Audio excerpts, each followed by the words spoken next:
Right, and here we go. Good morning, everybody, and welcome to our Youth Employment Service November webinar. My name is Marc Ashton. I'm your host, and it is fabulous to see some of the familiar names, but also some new names joining us today. As always, the purpose behind these sessions is to allow for engagement, to update on the Youth Employment Service, some of its achievements, some of its strategic goals, meeting an opportunity to meet some of the management team behind YES. And really, I think over the last 18 months, as we've said in previous webinars, we've seen a lot of instances of Teams calls, Zoom calls, presentations where you're being spoken at rather than being engaged with. So as always, YES always strives to have an engaging environment in which you can ask your questions. You guys have all played a critical part in the YES ecosystem, whether you've been a corporate funder, a policymaker, verification agency, implementation partner, BEE consultant, or just a general friend of YES. So we're looking forward to engaging with you over today, and we're going to be able to share the session with you for those who are unable to stay for the full duration. But as always, we encourage you to submit questions via the Q&A facility. We'll wrap these up at the end of the session and be able to have some engaging debate around it. So looking forward to engaging with you. Just a reminder, post the session, you will receive a link to the playback facility. It'll also be available on the YES social media channels. And really, we want to make this a session. It really kind of goes out with a bang in 2021. So thank you all for your time. So really what I want to do is just commence with a bit of an update on where YES is at and some of the achievements that we've looked at. And then the topic for today is employment, a year in review. So some of you will know, if you follow the social media that YES works with and some of the communications and content that we put out, a big focus for us is on the term youth employability as opposed to youth unemployment. The idea there is we're really trying to build programs where youth are able to be absorbed into new programs and ultimately go and create an ecosystem that talks to employability rather than promulgating the topic of unemployment. So really looking forward to engaging with you. And I think today is going to be quite interesting in that it allows you to talk about broader youth unemployment in the country, but also some of the initiatives that are out there in terms of tackling youth employability. So really just a quick summary of what YES is. A number of people often say, what is YES's role in the broader ecosystem? YES provides a 12-month quality work experience to unemployed youth to reignite South Africa's economy. YES gives youth their first work opportunity. So for those who are not familiar with the legislation, YES is not a learnership, it's not an internship. The intent behind YES is to give youth access to that first job and that important social capital that comes with working and being able to build out your professional network, your professional skills, and ultimately be able to be absorbed into the broader workplace. One of the key figures that we track is absorption, and one of the nice stats that we regularly put out is experience on a CV and reference letter triples the likelihood of a callback within 3 months of a job search. A reference letter doubles the chances of employment for women. And in that case, YES will reward companies who invest in youth jobs with triple BE level ups on their scorecard. I'm not going to get too much into the legislation. Looking at the audience, a number of you are very familiar with the legislation. Happy to go and field some questions in the broader Q&A section, but looking forward to engaging with you around that if you have questions around the technical implementation of YES. So really, this is the experience trap that many South Africans find themselves in. I can't get a job without experience. I can't get experience without a job. We have such nice stories that have been coming through. And I think that when you start thinking about the emotional strain that COVID has put on the psyche of South Africans, and then you go and you look at some of these youth employment opportunities that we've created over the last 12 months, there really is some exciting things to be proud of. We see situations where youth are suddenly given just a little bit of an opportunity to break into the marketplace and are able to go and thrive within organizations.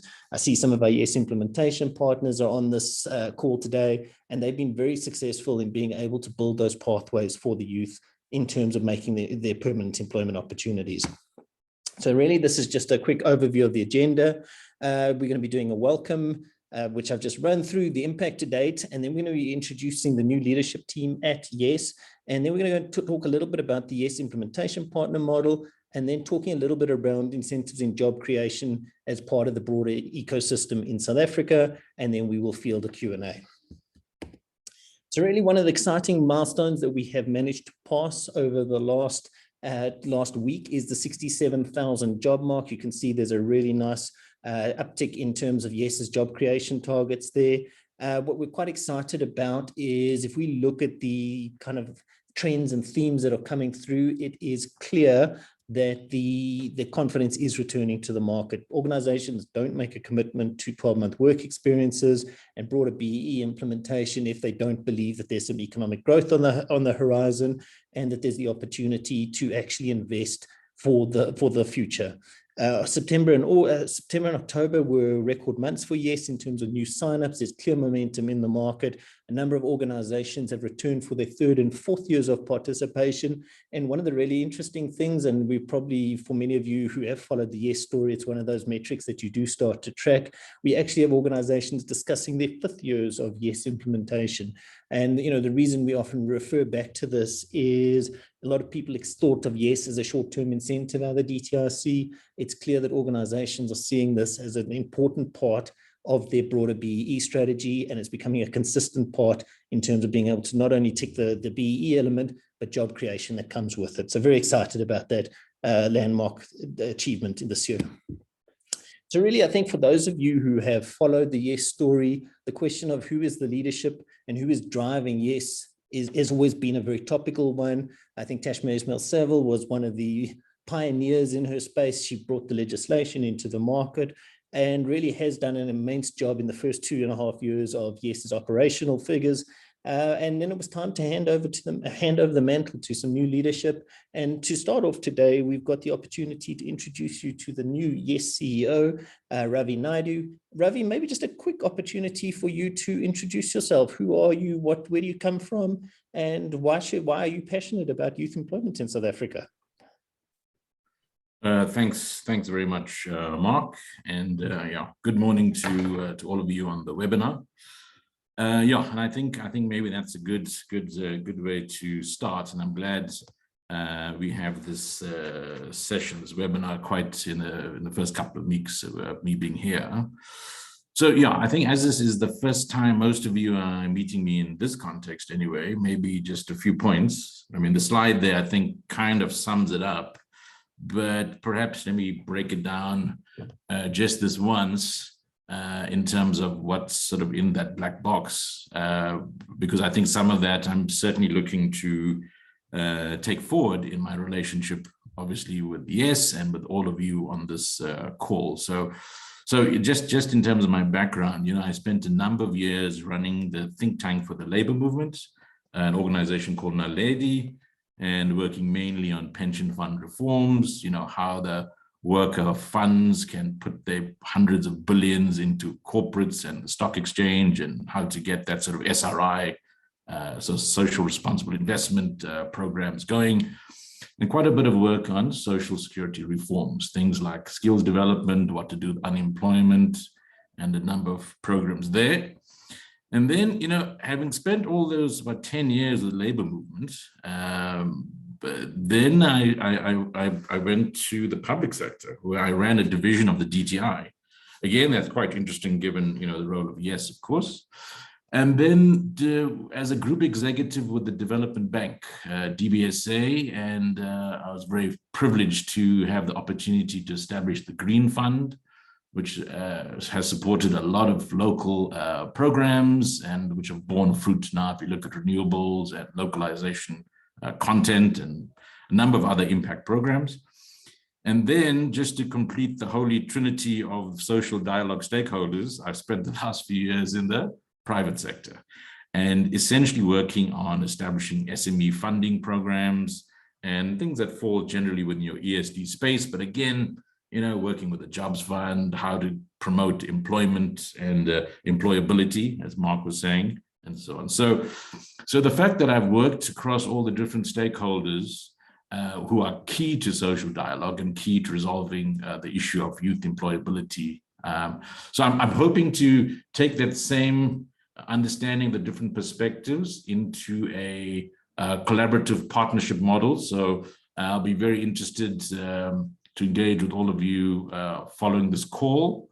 And so I think that's, I think any institution that is keen to, promote a lasting impact in South Africa, I think my instinct is to really look at how we can accommodate you and really build partnerships that are viable and worthwhile in that. So I think that's just way of background.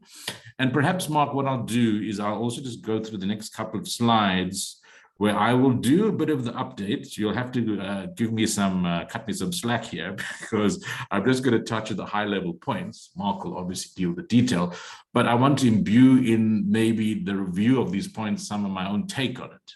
So that's kind of an extended intro, which kind of makes sense. So when I look at the Youth Employment Service Program, there's, these things jump out, and I'll just highlight it. So 67,200 youth work experiences created. I can tell you, when I looked at these figures a couple of days ago, it was a few hundred people less.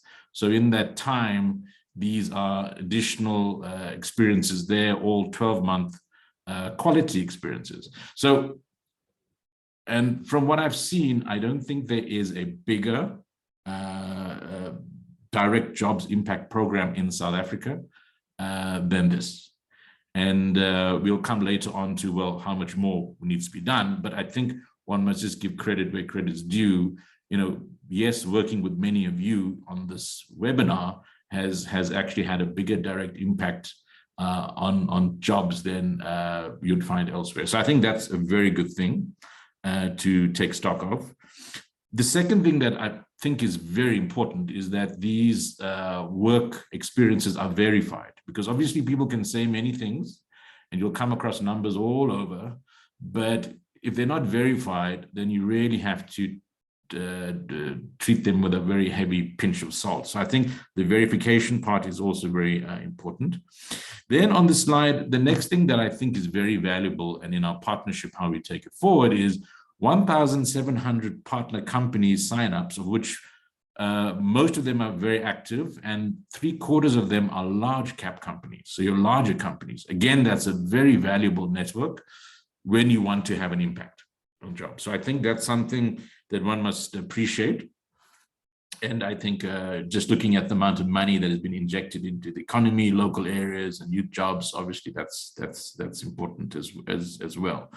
Then on the retention side, and it's 32 to 42%, that's actually quite a high number. So if you look at other programs dealing with youth and how many of them then stay in that company or in something similar, that's a very high number. Now, obviously it varies, so you'd get some that are a bit lower. I met an IP yesterday, which was close to 90%. So clearly the more retention, the better, and that's something we want to work on and support those partners and those programs that can deliver more on the retention side. But it's a very good number against which to build. And if I look at the last number there, the renewal rate, corporates who have renewed at 58%, and I think, Mark, you were mentioning some of them are in their 4th program and maybe in also planning for the ones beyond that. If you follow the money, I think that's great. I mean, 58% is a very high retention rate.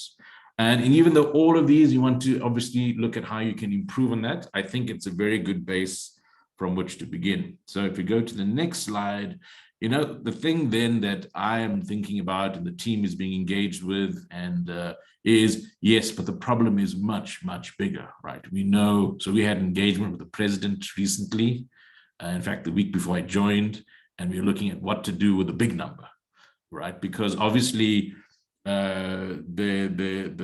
are looking at extreme levels of youth unemployment in South Africa, between 64% and 74% if you're looking at age groups 15 to 24. So that's very, very high. Now, we know that these are structural issues largely, right? They are long-running problems, and the causes are quite complex, right? And so I think, Mark, maybe you can just move on to the next slide. Yeah, because I'm just taking this at a high level. Mark will deal with more of the details, I'm sure, as we go. But I suppose the point of this is that to deal with the many millions who are unemployed is really a long-term solution, and it's a multi-stakeholder approach. So they'll have to look at things such as what's happening in education, what's happening in the labor market, economic growth, and so on. Those things are obviously bigger questions, but we are having to look at what do we do right here, right now. So I think one must understand the numbers that are being achieved now in direct employment in the context of while those bigger problems are being solved, things have to happen right now. So I think that's very important. And so in terms of what we'd want to look at doing with all of you going forward, clearly there's a legislated mandate on the BE level ups, and Mark has mentioned it, and we'll talk more to that, where, you know, obviously to the extent companies are working with us and achieving targets, they can be a level up 1 or 2. And I think in the earlier slide, we looked at about 650 companies that achieved a B level up. So that's good. But, you know, more than that, there's also the issue of, even if you're not really driven by BE as an imperative, every company has to be a positive ESG company. I think that's just a global requirement more and more. In terms of, you know, attracting investment just for your normal business. And a big part of that is the Sustainable Development Goals. And the jobs part of it is definitely, as you would know, the S of ESG, right? The environment, social governance, so that's the S. But if you think about it, the person is a young person employed, great, there's an impact. But if they're also working, let's say in green economy, or in health or in education, there's a different SDG for that. So you could achieve multiple SDG hits through this program as well. So the one thing we're looking at is how to also enhance the SDG value from this program, because, you know, I do notice a number of young people are going into SDG relevant jobs, and that's really a good thing. And that's why the slide, the cover slide for this was really looking at high impact jobs. So the more we can get high impact jobs, obviously, that's better.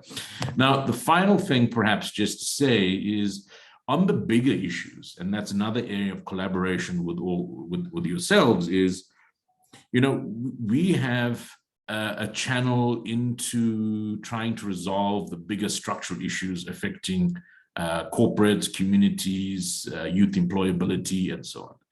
And in that process, we are part of the Presidential Project Management Office on Youth Employment, and there's a number of initiatives that I mentioned at the bottom of the slide. We'll be very keen to also take your suggestions and proposals and work with those of you who have an interest in cracking that nut, you know, forward. So I think that's another area I'll be very interested to engage with you as time goes on. Yeah, so I probably said quite a bit there, but you know, the approach is really one of collaboration and co-creation with yourselves. And by virtue of the fact that you've all made time to be on this call, we can safely assume that you are on board, and we'll want to then work with you as to how to create a bigger and more lasting impact. So thanks very much for your attention. And Mark, I'll hand back to you now. Thanks. Excellent. Thank you, Ravi. Much appreciated. And I think maybe I can just echo some of the sentiments around the SDGs and just some of the discussions that we're currently having with clients. I think when a lot of organizations initially looked at yes, it was a great incentive. It's probably one of the best adopted incentives that's come out of the DTIC in many years. And in terms of its impact, its flexibility, its ease of application and implementation. But what's really nice to see is the way that organizations are now shifting away from simply saying this is a BE compliance issue into something broader around the, you know, what are the impacts on communities? So, you know, we're doing some interesting work with some of the mining houses at the moment. They're trying to see how do they integrate it with their SLPs. Doing some very, you know, and particularly because the mining companies themselves are going through a very good phase at the moment, the reality is that, you know, that boom won't last forever. And they're taking this decision to how do they empower the community, whether it is through community healthcare work, whether it's sanitary pad manufacturing, whether it is teaching assistants, conservation projects. We've been working on some very exciting conservation projects. There's so many interesting ways to be able to go and activate the community and make it more sustainable, to uplift not just the organization at a social level, but also the broader community. And I think that that's really encouraging to see the type of discussions that we're starting to have with organizations and the different levers that we're able to pull on. I mean, yes, we've got the traditional level up offering out of YES, but we've also done a big equity equivalent investment program this year incorporating YES. So there's a number of ways that you can actually use a combination of legislation and policy to tie in with these other elements on your scorecard. So what I'm going to do, I'm just going to quickly run you through a quick reminder of some of the YES value offering. As I mentioned right up front, there is going to be an opportunity to do question and answer. So if you've got any questions you'd like to submit to Ravi, myself, or Nadia, who's the third guest on this webinar, please feel free to submit and we'll definitely be keen to engage with you on that. Right, so let's just jump to the next slide here. And this is just a quick, Ravi mentioned the number of organizations that are participating. Yes, you can see a number of names across a variety of different sectors, and a lot of them are multinationals. There's mining, there's financial services, technology, and we're really excited about the broad base of it. It's not just something that's been adopted by a single sector, but rather been pushed out across multiple sectors. And it says, you know, there's always, I always talk about this halo effect around YES, is the opportunity to engage with something that is brought together the private sector, public sector, organized labor, and a number of problem solvers who actually want to tackle this youth employment or youth employability challenge in the country. Just a reminder of the formula of how YES works. For a generic entity, you will take you'll calculate your YES target at the start of your measurement period. You'll take your 3-year average net profit after tax times by 1.5% divided by 55,000. You've got 3 options out of that. You can have 1 level up on your scorecard. You can have 1 level plus 3 bonus points, or 2 full levels on your scorecard. And that's one that really, you know, a lot of people often ask me, is it true that you can actually get 2 full levels on your scorecard? Absolutely. It's been done and it's been well documented, and you've seen the number of level ups that have been awarded. Really, what does YES bring you? Brings fresh new ideas and skills into your business, allows you to try out YES cohorts and select the best fits. Possibly you're looking to segue them into things like enterprise and supplier development initiatives or other youth programs that you've got. What's quite nice is there's a lot of focus on kind of capacitating ESD beneficiaries, suppliers, customers, etc. So lots of interesting ways that you can utilize YES to capacitate SMEs and entrepreneurs that are out there. And we always talk about this concept of broadening the tax base through the creation of future capacity and taxpayers for South Africa, and really become an economic driver, not just because you've created a job, but because you've actually been able to create that multiplier effect into the broader economy. Quick couple of overviews around the YES implementation partner model. So there's a couple of things that you should be aware of. You can have youth hosted inside of your own organization. So in other words, they're directly employed by you. You can make use of the vetted YES implementation partners. So what's quite nice about the implementation partner model is for organizations that don't have the ability to host youth inside their own organization, they can be placed in one of 31 vetted YES implementation partners.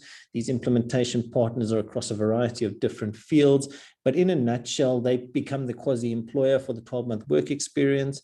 They specialize in a number of fields, but just, you know, at a technical level, one of the reasons that YES is very popular is that if you make use of the implementation partner model, the youth do not have to appear on your payroll or on your as a direct employee. It allows you, for organizations that have things like headcount freezes, the opportunity to still participate in YES without necessarily breaching some of their internal controls there.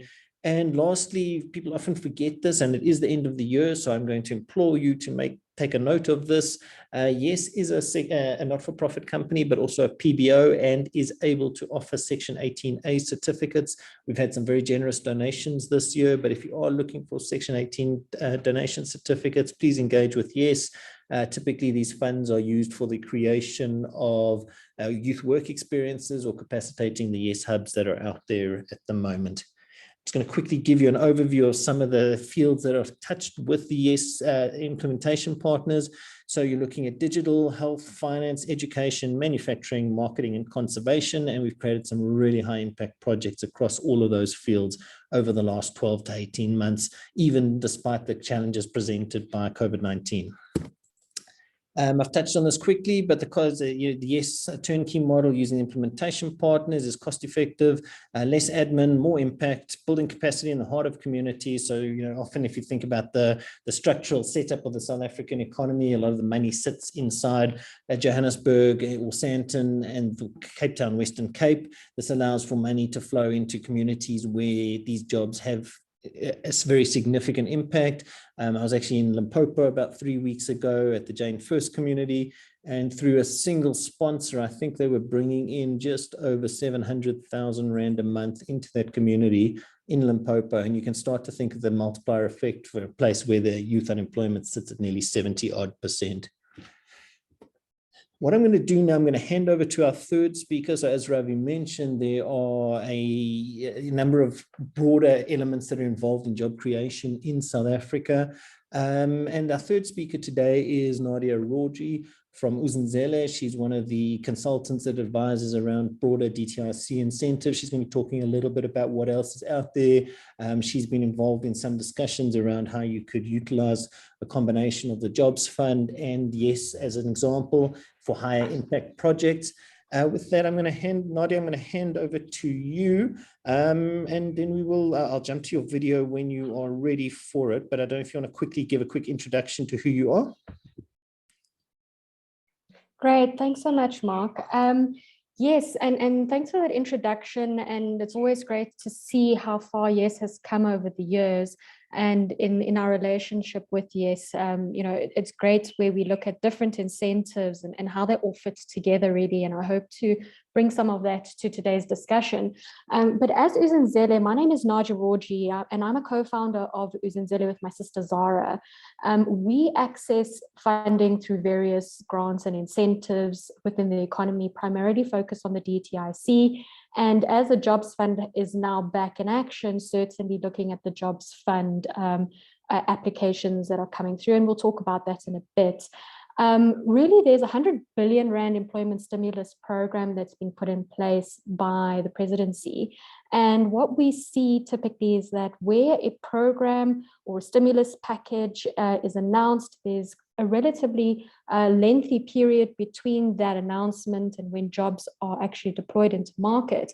But in terms of accessing that funding, etc., it's really quite a niche role, and we play that role as advisors and facilitate access to those grants and incentives. And we've been doing this since 2010.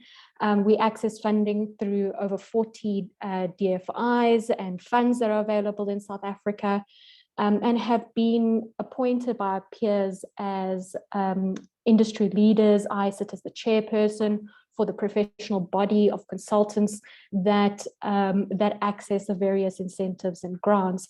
And I find that the best way for us to sort of get to a very important point is that the money is available, it can be deployed, and it does work. And Mark, this is where I'm going to ask you to roll into the video that we've got of a testimonial of a client of ours who had raised over 100 million Rand. I'm not going to give you the actual number, over 100 million Rand for their project. We started with this client in 2018. Started the project with him at the beginning of the year, helped him through developing his full application and facilitated it through to the DTIC. And this year, his project is up, it's running, it's operational, there are jobs in the market, and he's starting to sell product now this quarter. So Mark, if I could just ask you to quickly, it's a 30-seconder, and we can take it from there.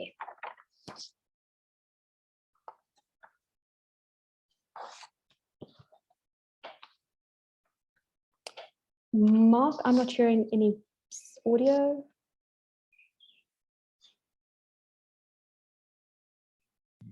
So now let me just check if the audio is coming through. Uzenzele Holdings, Zara and Nadia Rawjee, and other manufacturing concern. We are proud to be associated with them as they have assisted us with the Black Industrialist grant as well as the IDC counter funding.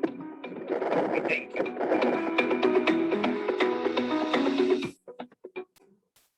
So Fahim Khan and his family started this manufacturing facility that you saw in the background when we came into,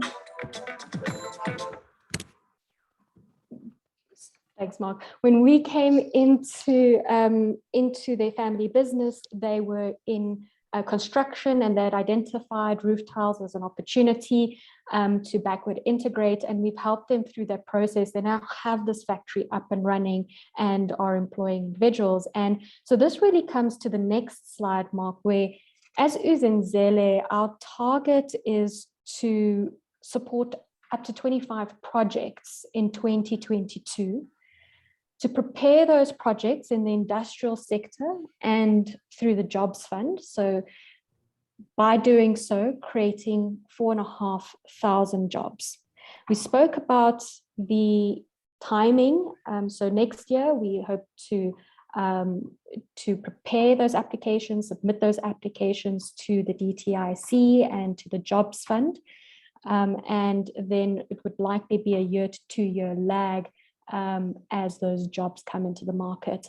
But we are really, really excited for this opportunity. And with the audience in mind and some of the conversation that was had earlier around SDG, some of the things I'd like to pop into your minds is really around, from an industrial perspective, thinking around your waste and the circular economy, utilizing the IDC and DTI incentives to access that funding. And from a YES perspective through Jobs Fund, looking at collaboration with implementation partners and yes, to execute on Jobs Fund applications. And we'll go through a little bit of that detail in a bit, but just coming back again to some of the numbers.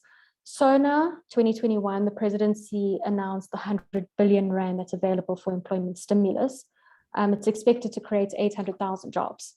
And 11 billion has been specifically allocated for the Presidential Youth Employment Initiative. The Jobs Fund and IDC have started calls for proposals in November of this year. Timelines were really tight. The IDC minimum requirement in terms of jobs to be created per applicant is 1,000, and the Jobs Fund had a minimum of 3,000 jobs per application. And there was really less than a month to submit. The closing date is the 25th of November. But what's really nice about this is that we're seeing the Jobs Fund had been quiet for a number of years as it was restructuring and being allocated additional funds, is now back in action. And again, to the audience, to implementation partners, to corporates, to verification agents, there is the opportunity to look at the Jobs Fund going forward. We're expecting some new rounds to be coming out next year for Jobs Fund, and I'll go through that in a little bit more detail in the next slide. But there's also 6 billion rand per annum that's available through the DTIC, specifically for industrialization and infrastructure that supports industrialization. So we talk about mining. If mines are looking to expand their productive capacity, they may require additional electricity and power. We know that that's certainly a problem. Allocation of power for large-scale infrastructure programs and capital programs is necessary, and the DTIC has up to 50 million rand available for that. And through that, it creates additional availability to power so that a mine, for example, is able to create additional jobs. From an industrialization perspective, we look at various sectors. Whilst there's the Black Industrialist, which requires a majority Black ownership and management control component, there are other incentives that are available for example, the automotive sector, for agro-processing, for call centers. So that's the item 2 there on the last bullet point, so 4.2. Services that are exported from South Africa, both unskilled and highly skilled jobs.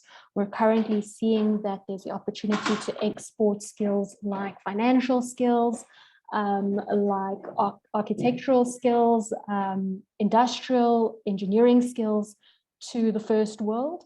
And there are incentives that support all of this through the DTIC. So Mark, over to the next slide then. And some detail then around both Jobs Fund and the DTI is what we're going to go through next. So the Jobs Fund was established by National Treasury in June 2011 as a challenge fund. So what that means is that everyone that applies to the Jobs Fund must compete for the funding that it receives. And the primary component around the competition is around the cost for a job. And the type of project that is being deployed into the market, the track record that's available, etc. Now, a very important component in all grant funding is matching. And on the side, in the last green column, you would see in the second paragraph, it refers to a matching ratio of 1-to-1 or higher.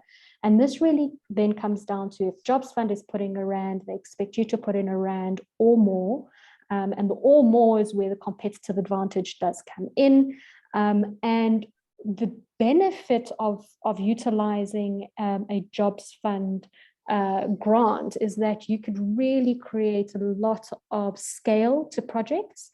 The current round that is available, and as I say, it's a really tight timeline, 25th, which is next week, is the deadline, requires 3,000 youth jobs to be committed to by the applicant.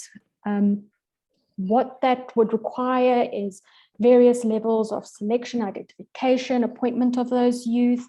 It requires management of stipends, of monitoring and evaluation, which is quite heavy. And generally speaking, within the Jobs Fund, the monitoring and evaluation and the ability to demonstrate impact is really high. And this is where we see affiliation with the YES program being fantastic, because one, you've got implementation partners who are able to work with the YES program to deploy the jobs, to make sure that they're quality jobs in the market, quality experience. And then YES also has the capabilities of managing stipends and monitoring and evaluation components, which often as an individual project, those costs can become quite cumbersome. So we're hoping that over the next year, we may be looking at how to bring projects together under the Jobs Fund in collaboration with YES and Uzenzele and make things really happen. And, you know, our 4,500 target might be well exceeded with everyone's support and collaboration. What is expected is that there are some new rounds that will come out that are more in line with the old Jobs Fund types, which are enterprise development, job seekers support, infrastructure support, and capacity building. So really over the next few months, our intention is to work with a number of businesses and implementation partners in concept development so that the concepts are ready for application. Very importantly, the Jobs Fund works in windows, which means when a window opens and closes, there's a hard start and stop dates, and they generally are quite tight, a month or two at most. And there is a really large amount of work to be done in that period. And if there isn't, planning ahead of time, a lot of applicants find that there simply isn't enough time to then create collaboration agreements and really create the kind of scale that could be seen. And we've actually had a number of conversations over the past month for those who wanted to potentially apply for this round coming up, the one that's due for the 25th. And it was simply impossible for them to mobilize from a governance perspective, the collaboration agreements, etc. So I do implore that if anyone would want to make use of the Jobs Fund going forward, that good planning is taken into consideration so that we can create the impact and jobs that we would like to see. Mark, I think we can go on to the next, which is the DTI incentives. And the DTI incentives would typically work within your value chains, and where we look at, for example, a production facility that may be able to convert your waste into a final product, or to have a supplier in your supply chain empowered and really have them able to scale their production facility to meet your requirements. Looking at these numbers, this was a report that was delivered by the DTIC to Parliament on the 9th of November. And as you can see, 8.8 billion Rand was approved.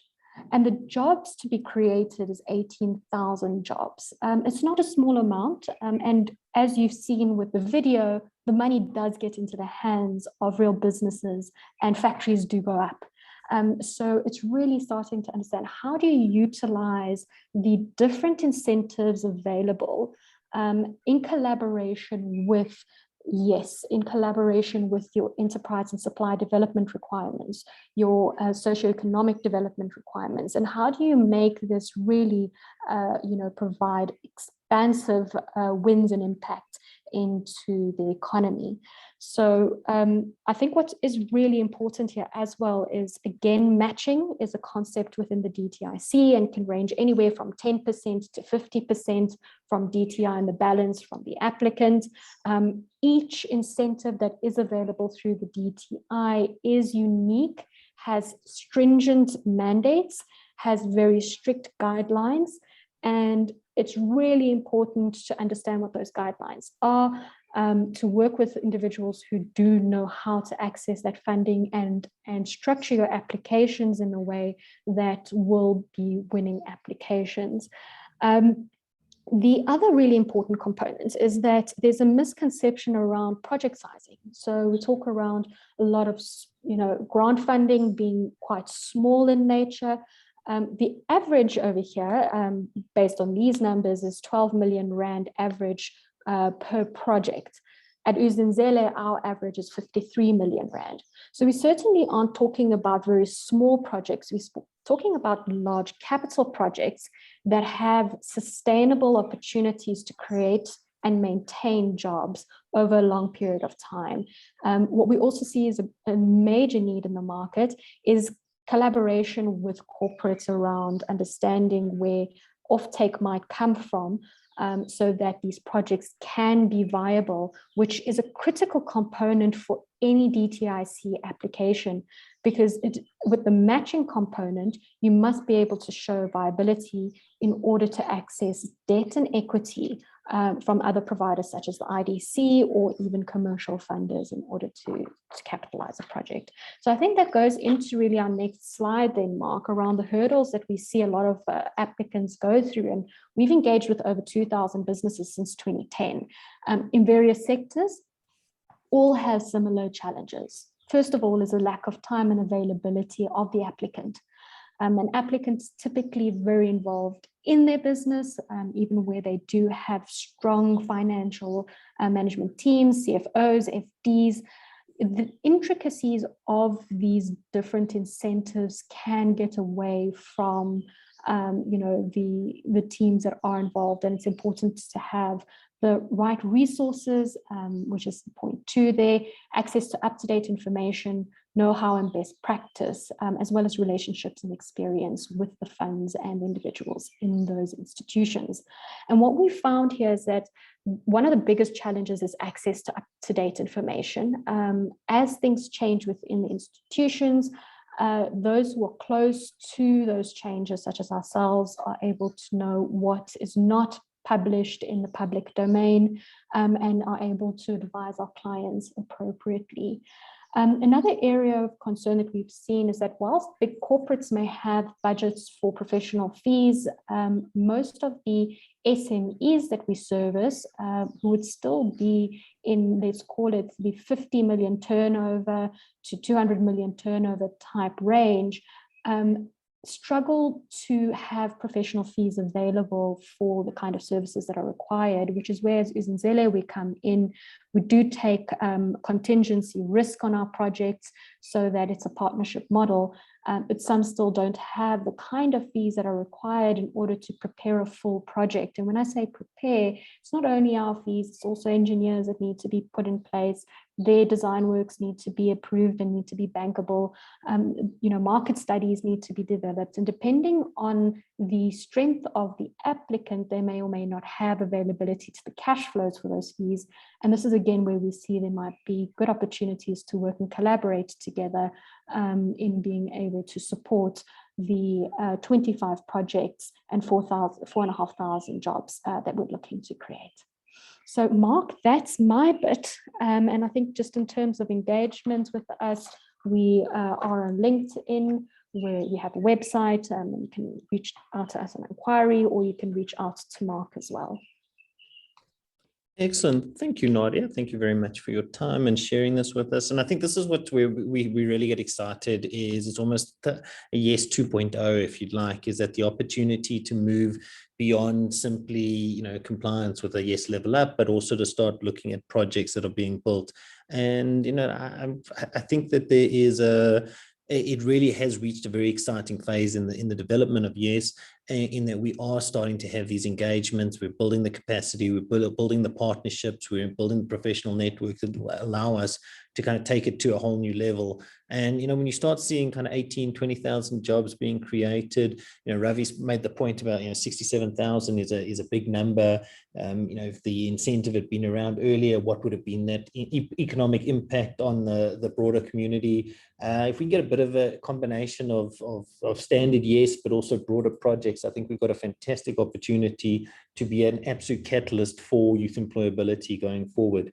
With that, I'm going to invite you, I'm just cognizant of time, but I am going to invite the audience to submit some questions to us and be able to put it either to myself, Ravi, or Nadia.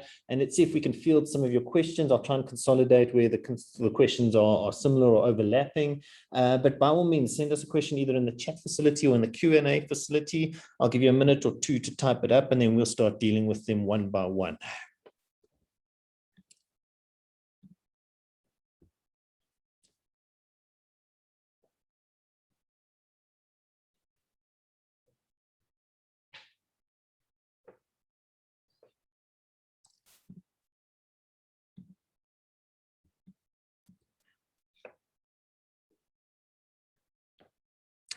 Ravi, maybe as a starting point, just looking at your comment in the chat function, do you want to maybe just talk a little bit about the comment around brain drain and the impact on the economy? And then I'll field the broader questions. I can see there has been discussion there.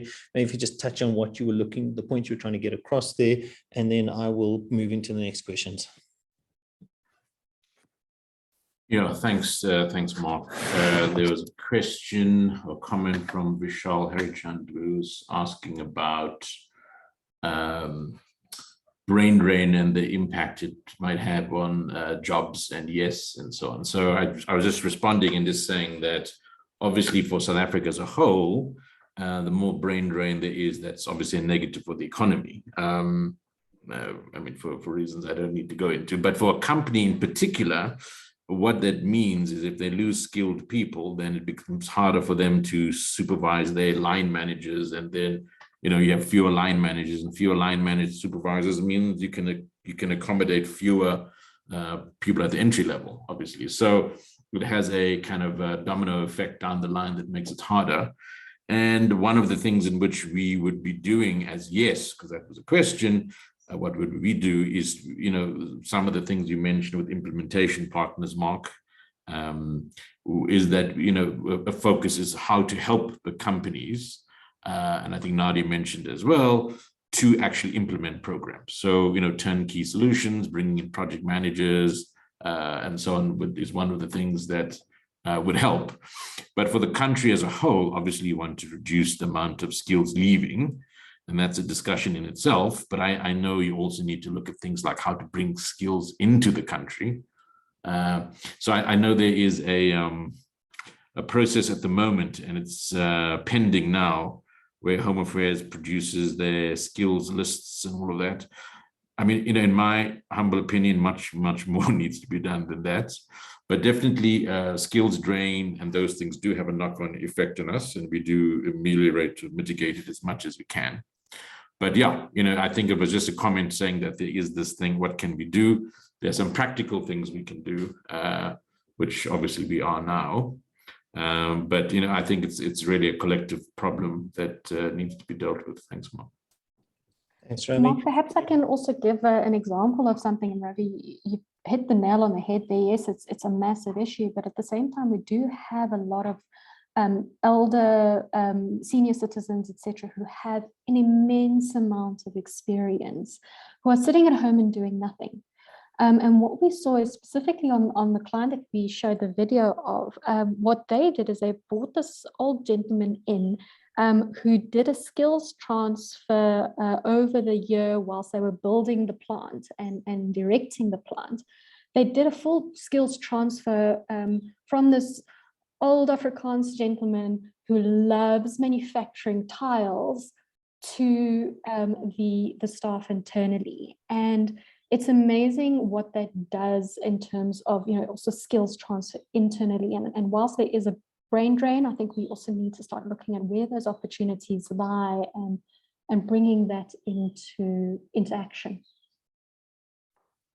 Thanks, Nadia. Quick question here. Would the Jobs Fund allocate funds to SOEs or only privately owned companies? Thanks.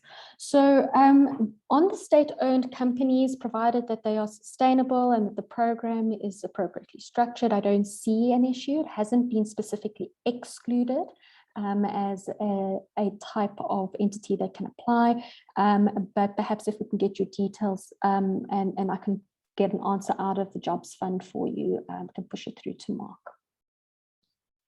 Follow-up question. Would a business entity receive BBBE points for jobs created internally but funds sourced externally, in brackets, through the DTIC or Jobs Fund? I've got a yes answer, but Nadia, I don't know if you want to give a comment there. So yeah, Mark, I think your answer would be really pertinent. From a DTIC, Jobs Fund, and all government funders, the principle is always, around double dipping, just understanding what you're double dipping on. So what's really important is if jobs are being counted in one program, that it needs to be known and addressed in another. I haven't seen anywhere yet where yes, allocation of jobs has been specifically pulled into any of the guidelines to say if you are counting jobs in the YES program, you can't count the jobs you're creating at the DTI and then access DTI funding. I haven't seen that. Mark, perhaps you've got an answer further to that, and perhaps it's been brought up. Yeah. So, I think that when you look at YES, YES is effectively a level up as opposed to straight, to a points recognition system. There's the big concern. So what effectively the DTIC does and not is intended is that they're trying to ensure that there is no double dipping. And John, I'll come to your question as well, because I think it does also come into this discussion as well. In principle, there is so if you look at the way that the YES implementation partner model works, you don't have to necessarily have those youth on your payroll or even directly contracted by you, but provided you can show the flow of funds to the funding of those youth, you would be able to claim the YES recognition on it. In terms of broader B elements, that would need to be reviewed by your verification agency. And John, I'll come to your question in a moment, but I just want to quickly touch on a couple of these other questions just because I'm cognizant of time here. So Cecilia's asked, how does a YES candidate get placed? Our company wants to participate. Can we screen the applicants? So one of the misconceptions around YES is that when an organization starts a YES program, YES then prescribes who is going to come and work in your organization. 98% of the organizations that partner with YES in a direct model are able to handle their own recruiting. So you don't have a candidate that is imposed on you. You can do interesting activations through your staff, through your supply chain. You can find ways to go and find it, but you certainly have full mandate to decide who you are going to be employing in that process. John asked a question, and it's actually an interesting one because it's come up a couple of times in recent weeks, particularly with this discussion around capacitation of ESD beneficiaries. If a YES candidate is deployed into a 51% Black-owned SMME that is part of the sponsoring entity's supply chain, can they claim the cost to company of the candidates toward their supply development claims on their BBBE scorecard? Our current interpretation at the moment is not. Having said that, what is coming out is that the absorption pathway, so the youth completes their 12-month work experience, and then the absorption pathway is into the enterprise or supplier development beneficiary, that would then, so year one, you claim yes, year two, you claim the supplier development element of it. But it is interesting. We've actually chatted to two of the verification agencies around this and had different answers on it. It is one of the questions I actually have in with the DTIC at the moment. And John, I'm happy to take that offline and give you an update as soon as I get insight around it. One of the opportunities, so let me just catch up here. How does the Yes for Youth program do to ensure quality of the work experience for the unemployed youth in an underperforming host? Do you only use the monitoring and evaluation strategy to track the performance, or use the host learning plan and performance scorecard? So this is actually something that's very topical at the moment. And I think for those who followed the Yes story, you'll know that this is something that Yes has been giving a lot of thought to over the last 18 months and is actually a passion point for Ravi himself. But monitoring and evaluation is going to be a major focus in terms of some of the new initiatives that Yes is rolling out. So Yes's mandate is to monitor and evaluate the placement of these youth. There's a number of initiatives that are in place, including the Yes mobile phone. There's a call center that's doing over 1,800 calls a week to youth situation. And I'll give you a very simple example. We had a situation in KZN middle of last year, end of last year, where an organization, where the call center had actually been triggered to go and call a number of youth who had indicated they were unhappy with their work experience and they were not able. And when we phoned them on the call center, they said, well, they've just been told to sit at home and claim a salary each month. And then at that point, it triggers an internal process inside of Yes. And then we then got in contact with the sponsoring entity to say this is not the intent behind the quality work experience, and we then dealt with that. There are a number of initiatives that Yes is also looking at. You'll probably see some communication going out early next year around some additional functionality that we're building into there, and I'm happy to, and we'll be certainly sharing that as we go along. I'm just cognizant of time. I'm going to try and field these last two questions, but for those who want to have further discussions, you will be able to drop me an email. So one of the questions here, hi Mark, thanks for the presentation. I have a question about the possibility of recognizing tertiary training as part of absorption. A number of IPs that place Yes candidates in schools as teaching assistants. For those candidates to be absorbed and be given more opportunities other than administrators, they need teacher training. Can teacher training and other training that facilitates absorption be recognized as absorption? Under the current legislation, the answer is no, they cannot. Absorption can effectively be done through three mechanisms. One, a permanent employment contract inside of your organization, proof of employment inside of another organization, or the establishment of an enterprise and supplier development beneficiary with the appropriate linked documentation that goes with it. And the idea is to ensure permanent absorption ultimately comes through. Second question is around, second is a request for the program to recognize that some candidates be offered permanent absorption before the 8-month threshold. Why is absorption only recognized after 8 months? So the answer to that is effectively what they were trying to do is to try and cut out things like labor broking, instances where organizations were using Yes to facilitate things like Section 189 processes, labor broking, short-term contracts, in other words, constantly rolling but enjoying the triple BEE benefit. I'm happy to take that discussion offline as well. If you want to pop me an email on Marc, M-A-R-C, at yesforyouth.coza, I'll be happy to go and address that as well. I am just cognizant of the time that is coming through that we have, and we'll want to work out. But Dunisani, just got one last question, which I just want to touch on. What happens when the host company is unable to maintain or improve its triple BEE level? I'm assuming that you're referring to the sponsoring company. The answer there is that if you look at the clarification statement says that the level that needs to be maintained or improved upon is the level obtained in the first year of participation prior to Yes recognition. Under 1.5 of the practice note, it does speak to instances where you would be able to have Yes, where you would be able to drop a level and get a dispensation from the DTIC. Myself and Tracy can work quite closely, and we look forward to, we're happy to work with you around those things. So, ladies and gentlemen, I am cognizant of time. It is 1 minute past 11. I have missed my deadline by one minute. But really, I just want to take an opportunity to thank you. Ravi, thank you for joining us today. And I'm sure you'll be driving a lot more of this in the coming months and year. And Nadia, thank you for giving up your time. Thank you very much, Mark, Ravi, and the YES program and family. Excellent. Thanks, Nadia. Ladies and gentlemen, that is it. I will be circulating an update around this with a link and a playback facility. But as always, please feel free to drop me a line. We love engaging with you and love building out projects. So thank you for your time.